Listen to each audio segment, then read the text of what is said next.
मित्रांनो या बाजूला बघा, तिथं त्या ठिकाणी पाण्याचं इंजिन चालू आहे, तर त्या इंजिनाचा आवाज आपल्याला व्हिडिओमध्ये जाणवणार आहे, थोडं डिस्टर्ब होईल, पण काय प्रॉब्लेम नाही. तर आता बघा आपण जाळं सोडणार आहे. हे जाळं आहे, गेल्या वेळेस आपण व्हिडिओमध्ये तुम्हाला दाखवलं होतं. हे जाळं बाहुली प्रकारचं असलेलं हे जाळं आहे. तर आता बघा इथं आपण लावणार आहे, साधारण एक गुडघ्या इतक्या त्या मांडी इतक्या पाण्यामध्ये लावणार आहे. तर पाहूया, मासे तर सापडायची शक्यता आहेच, पण तरी आपण प्रयत्न करून बघू. मित्रांनो, जेव्हा आपण जाळे सोडत असतो तेव्हा सुरुवातीच्या पदरावरती एक असा दगड ठेवावा लागतो. लहान माशाचे जाळे असेल तर लहान दगड ठेवा, आणि मोठ्या माशांचे जाळे असेल तर थोडा मोठ्या आकाराचा ठेवा.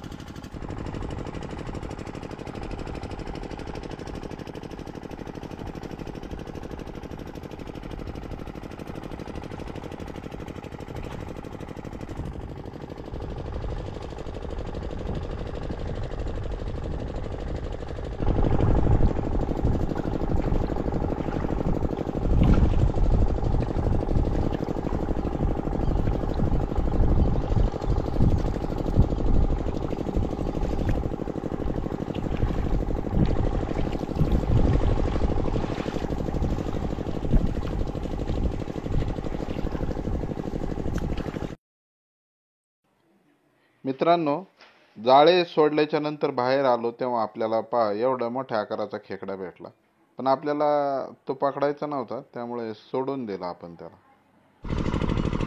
मित्रांनो, आता आपण जाळं काढायला आलेलो आहे, तर आपल्याला बराच वेळ लागला, दुसरं काम असल्यामुळे उशीर झालाय. तर पाहूया काही मासे सापडतात.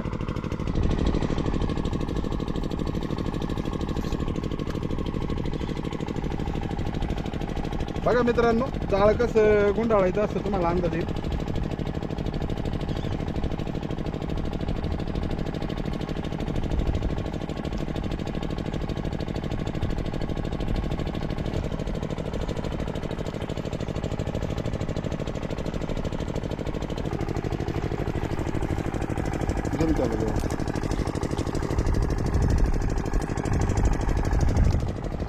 बघा मित्रांनो, पहिला वरडोळा पडलेला आहे, पण आज असा प्रॉब्लेम झालेला आहे की चिलापी माशाची पिल्लं खूपच आहेत. हे बघा, त्यांच्यामुळे बाकीचे मासे सापडत नाही आता.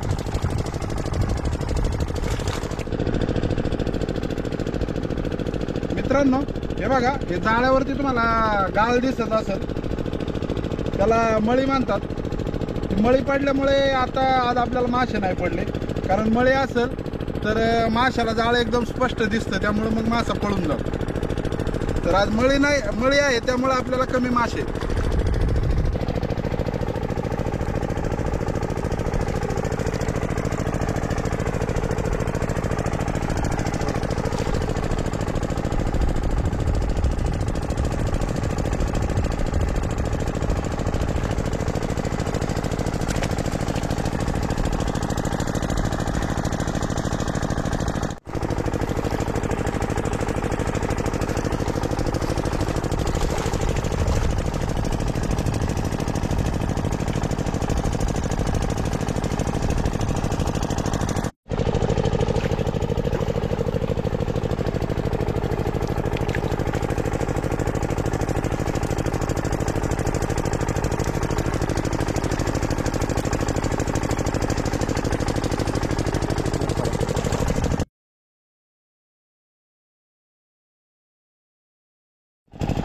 बघा मित्रांनो, हा तिसरा वरडोळा आहे, शिवाय पानगट पण आहे बघा, मोठ्या साईजची आहे चांगली.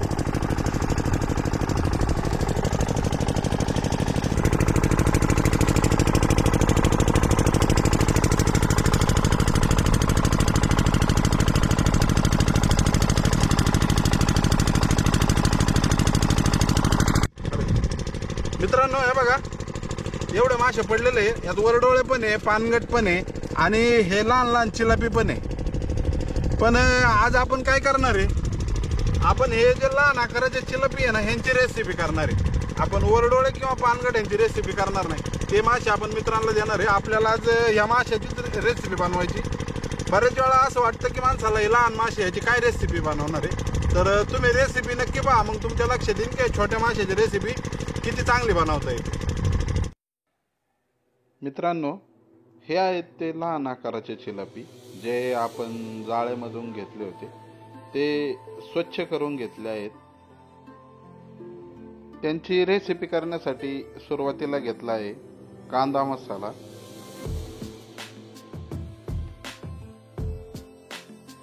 हळद,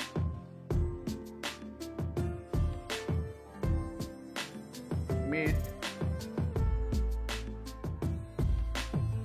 जिरा पावडर आणि धने पावडर, आले लसूणची पेस्ट आणि यावर आपण घेतलेला आहे 2 चमचे कॉर्नफ्लॉवर.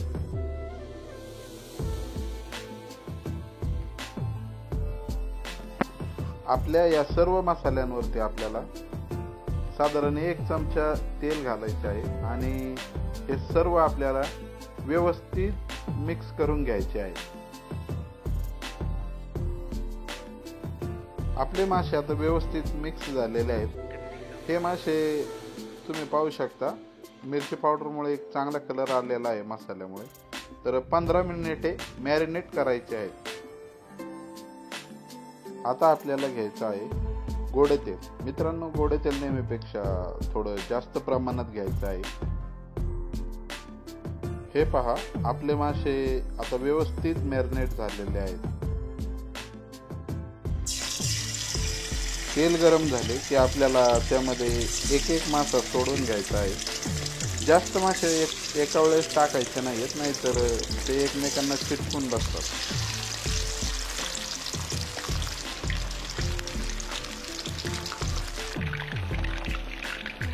साधारण 5 मिनिटात आपले मासे व्यवस्थित शिजतात. एकदा आपल्याला मासे व्यवस्थित शिजलेले जाणवले की ते मासे आपल्याला काढून घ्यायचे आहेत.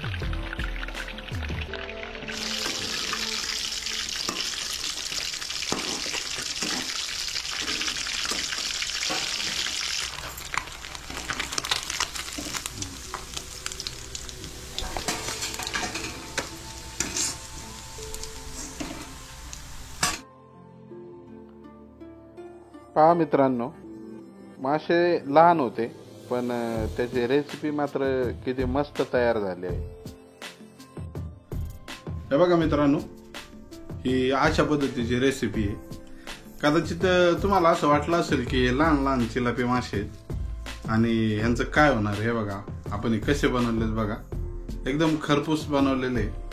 आपण जाणून बुजून ही साईज आणली होती, कारण बऱ्याच लोकांना असं वाटतं की लहान मासे वाया जातात, चांगले नाही लागत. तर खास हे ते दाखवण्यासाठीच आपण ही रेसिपी केली. मोठे मासे आपण मित्रांना दिले आणि लहान आणले. आणि महत्वाचं म्हणजे आपण कमी मासे आणले, जितके आपल्याला गरजेचे होते, जास्त काय आणले नाही. तर हे बघा, आता ह्याची टेस्ट कशी आहे, याचे काटे काढण्याची काही गरज नाहीये. हे बघा,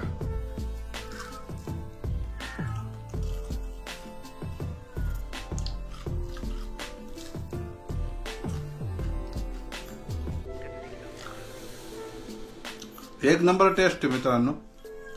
तुम्ही पण नक्की ही रेसिपी ट्राय करा. आणि जर तुम्हाला आजचा व्हिडिओ आवडला असेल तर लाईक करा आणि चॅनलला सबस्क्राईब पण करा. धन्यवाद.